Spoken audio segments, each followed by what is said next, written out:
After watching several Mapless tutorials, I've noticed that there was a lot of important information, tips, and tricks that have not been pointed out. So I decided I wanted to make a Mapless guide of my own. This video will be broken down into 3 sections. The first section will be a basic explanation of how to do Mapless. In the second section, I'll go over advanced information related to it. And in the third section, I'll go over some of the tips and tricks that can help you improve your Mapless. For those of you who have never heard of Mapless before, it's a technique which is used to find buried treasure. Almost all runners with mediocre or top times know Mapless, and it's been accepted as one of the best, if not the best, overworld route for a wide range of skill levels. Mapless utilizes the pie chart to find a buried treasure, as the pie chart can detect when block entities are rendered. To do Mapless, set your pie chart directory to root.gamerenderer.level.entities and enable chunk borders by pressing F3+G.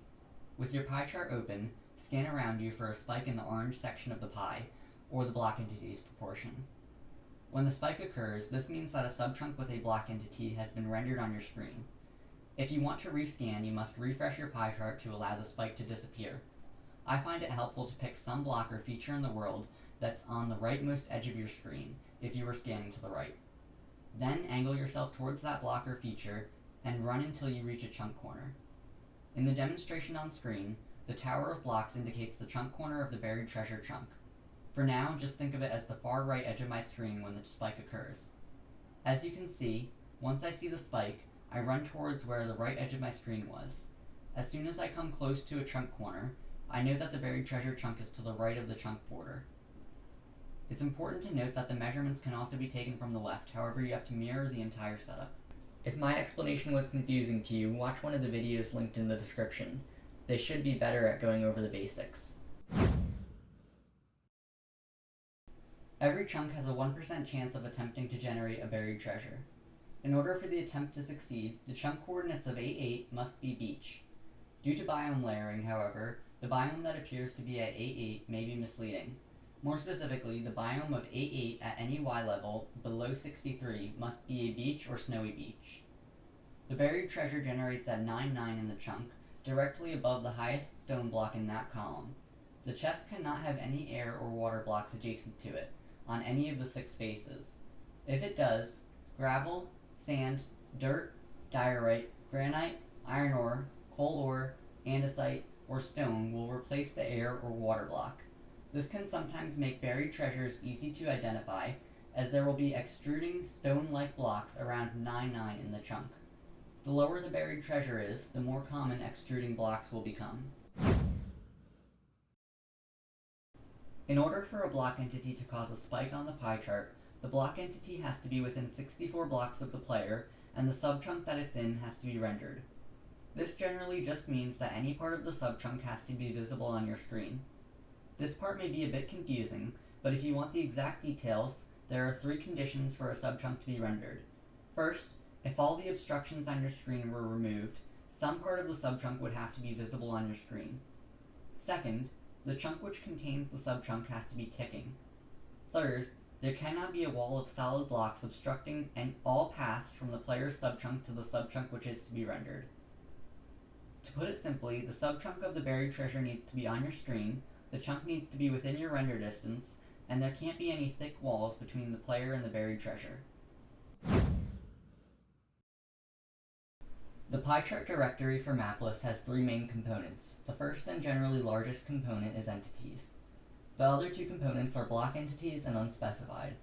For the purposes of Mapless, it's important to note that spawners and chests show up on block entities. Unspecified consists mostly of chunk borders, hitboxes, and spawners. Lastly, if you do read the numbers on the pie chart, it's important to note that there are 2 sets of numbers. The numbers on the left indicate the proportion of each slice on the pie chart. They will always total to 100% and are consistent with what is shown on the pie chart. The numbers to the right indicate the proportion of all processes, not just the ones that are specific to the active pie chart directory. These numbers are generally less dependent on each other.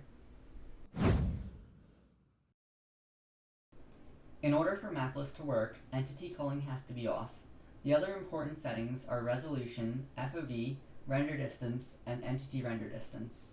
Both FOV and resolution affect what subchunks are rendered. The higher the FOV, or resolution, the smaller the spikes will be, but the more chunks are being rendered. Render distance determines which chunks are loaded. You can safely go as low as 5 render distance while still detecting the maximum number of buried treasures, and you can go to 4RD as long as you came from a higher render distance. This is because decreasing your render distance makes the outer ring of chunks lazy loaded, and lazy loaded chunks are still eligible to be rendered. Entity render distance affects the distance at which mobs and other entities are loaded. Low entity distance generally makes Mapless easier, as the spikes are bigger and easier to read. The first and most important tip is to take advantage of unrendering subchunks. For the purposes of Mapless, we won't be concerned with any subchunks above Y80. Subchunks start counting at 0, with subchunk 0 going from Y1 to Y16. Each subchunk is 16 blocks.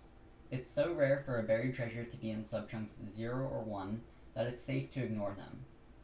I recorded the subchunk of 274 buried treasures, none of which were in 0 or 1.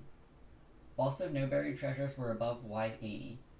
Only 9.9% of buried treasures were in subchunk 2, 83.2% were in subchunk 3, the remaining 6.9% of buried treasures were in subchunk 4.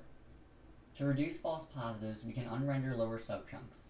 This can be done simply by looking as far up as you can without unrendering subchunks which could have buried treasures in them. Arguably, it may be worth completely ignoring the 10% of buried treasures which are in subchunk 2, as it would dramatically reduce the amount of time spent looking for buried treasures that end up being false positives. If you think the buried treasure is likely above Y48, or you want to ignore subchunk 2, then all you have to do is angle your player view such that the horizontal blue line at Y64 is on the very bottom of your screen. Depending on your FOV and Y level, this usually means looking up about 20 to 40 degrees. Note that buried treasures in subchunk 2 are generally easy to spot, as they often cause an abnormal terrain generation at 9.9. I usually do my initial scan with subchunk 2 rendered, and then rescan without subchunk 2 rendered. If the spike is no longer there, it indicates that the block entity is below Y48, meaning it has to be pretty far off the edge of the island or coast. You can run towards the spike and visually check if the buried treasure is there. If the spike remains, proceed to find the buried treasure, but remember to keep the horizontal blue line at the bottom of your screen.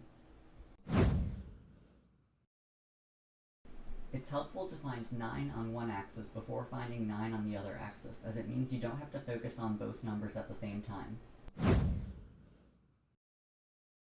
If you know that you're forced to dig several blocks underwater to get to the buried treasure, it can be helpful to grab a sugarcane or dirt to create an air pocket.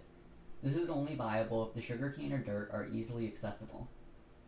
If you're using sugarcane, place the sugarcane on a block adjacent to 9.9, then swim to the edge of the sugarcane block. If you're using dirt, place the dirt above you after mining the block down. If necessary, you may need to place a sand block next to you, then place a dirt block above you, or vice versa. There are 2 techniques to confirm a buried treasure. The circle check involves spinning in a circle, checking periodically that the spike remains. Sky check is looking straight up to verify that there's still a spike. I recommend combining these techniques. Do a circle check, but look up a little bit. If you're below Y63, a pure sky check can be viable.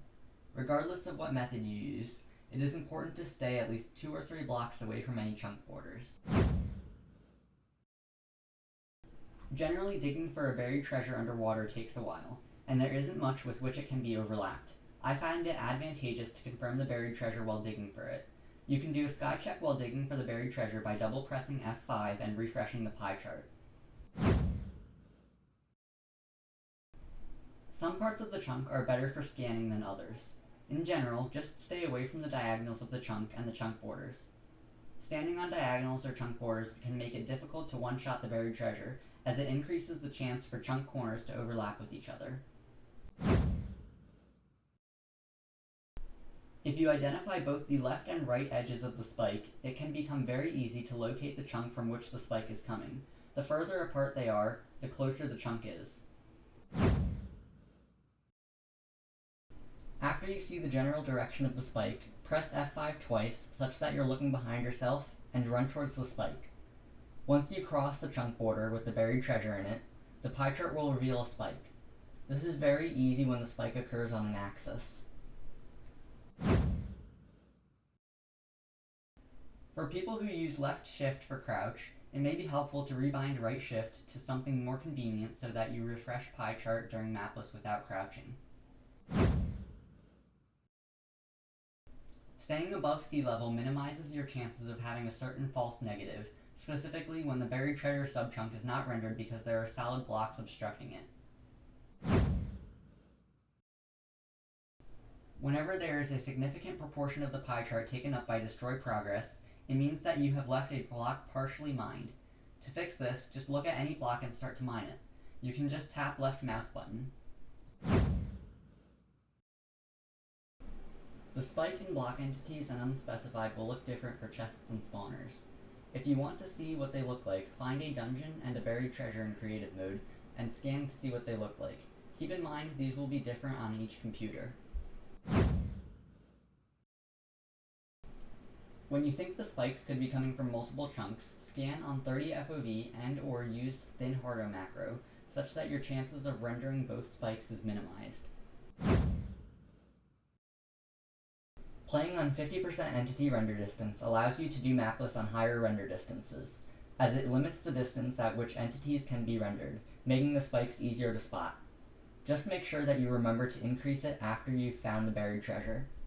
This concludes the video. Thank you for watching. I hope you learned something new and have a nice day.